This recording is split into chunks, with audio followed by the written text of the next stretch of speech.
The market today wanted to see some type of squeeze, right? We had those signals saying squeezes on the table, squeezes on the table, squeezes on the table. In order to turn around in this market, we've been saying you need to see some kind of squeeze.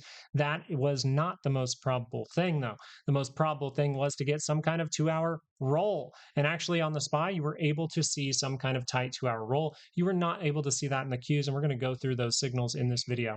I did end up getting out of those VIX positions. You guys already knew that, but we did see the VIX curl to the upside again. Did I reapply that position? No, because good decisions matter the most. Having your 3 to 5 reasons to take a trade matters the most. And I did not have 3 to 5 reasons to take a trade back for the VIX in this area. So I had to do my risk management practices. And I would say to everyone out there, that is this an actual good decision to short, say, the Qs where it's at right now? We're going to get into those topics. Let's get you guys daily expected moves, though. 737.12 to the upside, 721.80 to the downside. So glad that we are continuing to go down.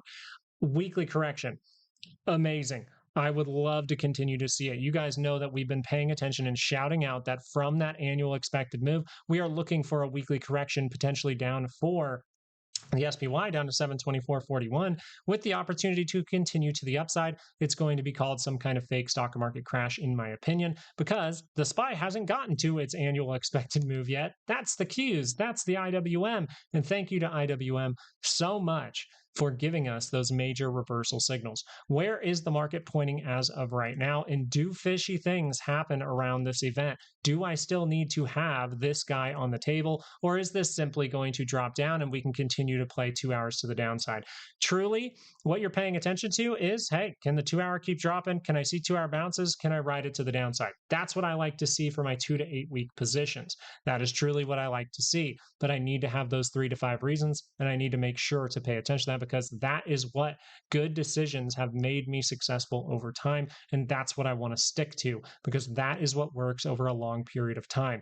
If I short when I do not have the 3 to 5 reasons, that can be a problem, because yes, it can go right, but if I'm convinced that that will go right every single time, I start to put myself in a lot of risk. And if I do not have good position size management, if I do not have good risk management, that can be a huge problem over time.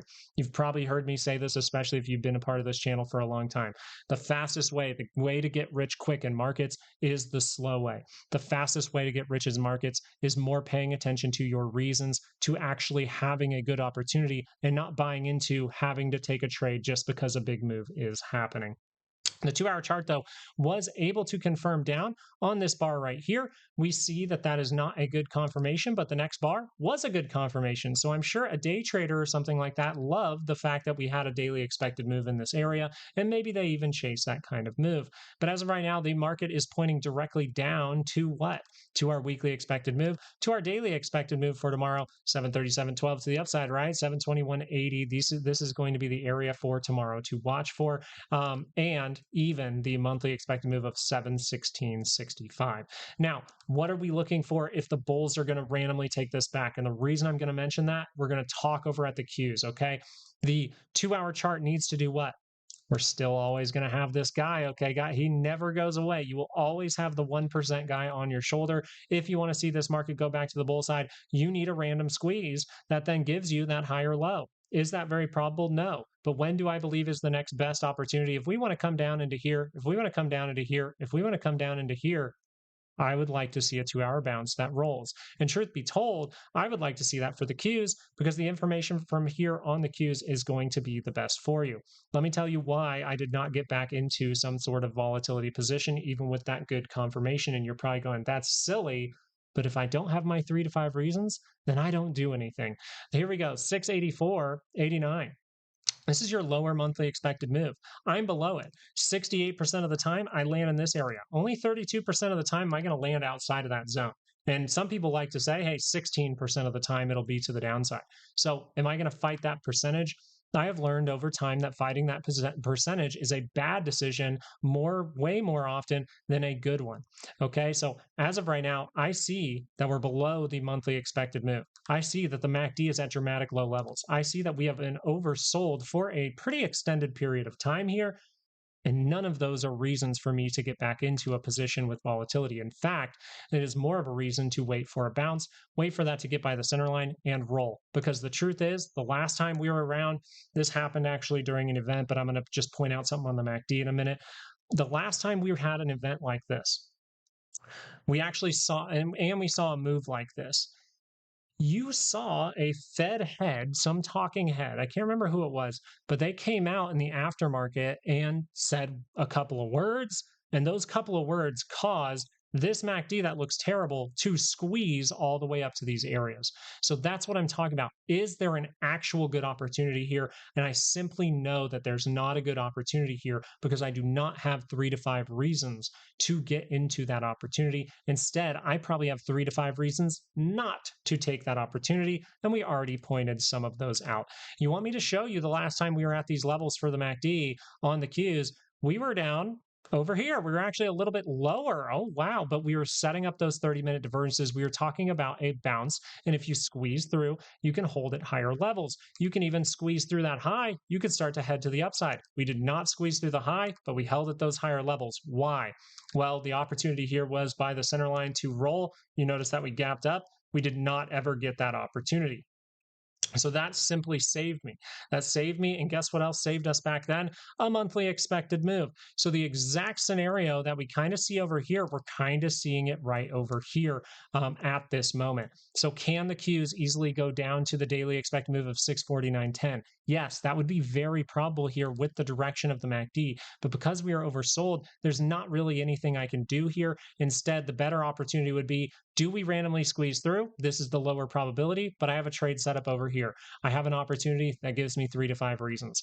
If I see some kind of 2-hour bounce that rolls and I see this MACD by the center line rolling, just like we did right over here, this is an opportunity to go down below that monthly expected move. And then I probably got to make decisions pretty quick, right? Because of those percentages. I have to make sure that I don't have anything going wrong there. But as of right now, I believe the best opportunity is still going to be off of a 2-hour bounce. I don't care if we head all the way down to here. I don't care if we head to a second standard deviation. I am not going to be caught up in the FOMO bearishness, just like FOMO to the upside. I will be patient, look for some kind of 2-hour bounce to grab liquidity, and then play something that is a lot simpler that has my 3 to 5 reasons. Now, the 30-minute chart is something we need to discuss here for the Qs. The 30-minute chart has still held every single divergence that we've been talking about going into today. The Tuesday night video, we talked about the divergences in these areas. We talked about it potentially making another one. And you notice that we're making potentially another one right now. We have held every single divergence point. We have overall held every single divergence point on the RSI. This means that still to this point, you have the potential for a 2-hour bounce. You are below the monthly expected move. This is why I'm going to say it very, very seriously. Even though continuation of selling is the most probable, there is not a good setup for me here because as of right now, I do not have enough space to head to the downside. If we want to crash to the downside, that's perfectly fine. I'm looking for signals for us to turn around because I know that the weekly chart is in such a positive trend and patience will be my best friend here. So as we consider daily expected moves, if you head to the upside, maybe you head up to 674.36. If you see some kind of surprise from the data that we get tomorrow, GDP growth rate, tomorrow we'll get the spending versus income, right? Personal spending, personal income. If those are bad and those pile on more bad things, well, we'll head to the downside, 649.10. But if those things can be enough good news to take away a lot of what the selling has done here, and we can start to see some kind of uptrend, well, then we'll have to consider that we're getting some kind of 2-hour bounce. And maybe I actually will have an opportunity in the next few sessions. But in these areas, as of right now, it does not seem like a good idea for me to take a short below the monthly expected move. It does not seem like a good idea for me to take a short by the bottom side weekly expected move. It just doesn't seem like a good decision. And the reason I keep saying these things is because over time, good decision making with your 3 to 5 reasons will be much better than convincing yourself because you get lucky once that it's going to work out. I want this thing to keep weekly correcting. You've heard me say it for so long since the Qs hit the annual expected move. Notice that it tapped directly onto the annual expected move and we start to see some chop. We see the volatility pop up. We cross down on this MACD, but we do not see any kind of negative trend capability here. We really don't. This sell-off would have to be completely dramatic. This sell-off will have to wipe out all of these buyers in order to convince me that we can keep heading to the downside and see some kind of real stock market crash or even a bear market. As of right now, if we wanted to completely sell off all the way down to 630, all the way down to 624, and get by that center line and curl up into positive territory, it is very likely that you are going to experience a fake crash here of some sort. It could be taking place. You could be in it right now. And all that needs to happen is a tweet from Trump. All that needs to happen is this or that. So I'm still going to talk about both sides, even though the most probable thing for the Qs right now is to bounce from these levels, get some kind of 2-hour move to the upside and fail. We are saying that the most probable thing to happen here is to continue weekly correcting, but we are always going to make you aware of even the 1% possibility, which was happening the last time we had this event. Some dude just came out and said some words, and we were squeezing the next day. So always consider where the market is at and if it is an actual opportunity. Do I have my 3 to 5 reasons? Because if I don't, then me personally, I don't make any kind of decision. I sit there and I practice patience. The 2-hour chart here for IWM is, well, weirdly enough, you actually are still holding a divergence point here. It's not an oversold territory, so we won't really consider that too much. All we see here is consolidation, 2-hour crosses down, 2-hour potentially keeps going lower. Maybe we head to the weekly expected move, but I have daily expected moves for you. 292.28 to the upside, and we have 284.86 to the downside. I was serious when I was mentioning these over and over and over again, but look where the MACD is. Are we still within striking distance? Are we still near that center line? We need to wipe this out. The truth be told, I want this to wipe this out so we can go into that negative trend, and then I can see this over time. I'll show you exactly what I see, and we're going to tackle this more on the weekend, so I hope you do subscribe. But we do see here that if the daily chart is able to wipe this out and go negative, we get some kind of bounce, then the daily chart is able to set up a divergence. We might be heading to the upside. The last time that we were able to do something like this was on a weekly pullback, and that weekly pullback led us to make what? Divergences on the daily scale. Those divergences on the daily scale confirmed. We mentioned it, and we said squeeze is very, very probable here, and boom, to the upside we go.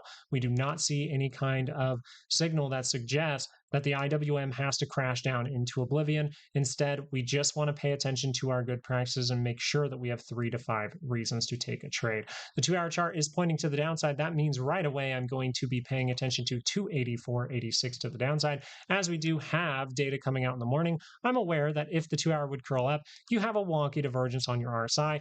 But what would be the next bullish trade if the bulls are able to do anything here? It would be, can we squeeze through that annual expected move in my book? And do we get a successful higher low for the 2-hour chart? I believe that the trade is over here, so I'm going to have to practice some patience here.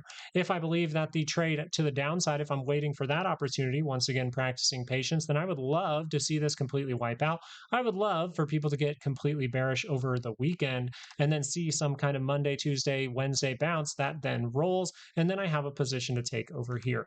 Very simply, I am still paying attention to exactly what I paid attention to yesterday. But at the same time, now we have a decision being made, and it is going to take a major random squeeze in order to get out of these conditions. The volatility index here, though, with the divergences, with the lower high, there was no reason for me to hold on to this position. There was every reason. There were 3 to 5 reasons to get out. And therefore, with this curl up, I did not have enough reasons to get in. But what does this move overall mean? This means that we are very likely to continue the volatility.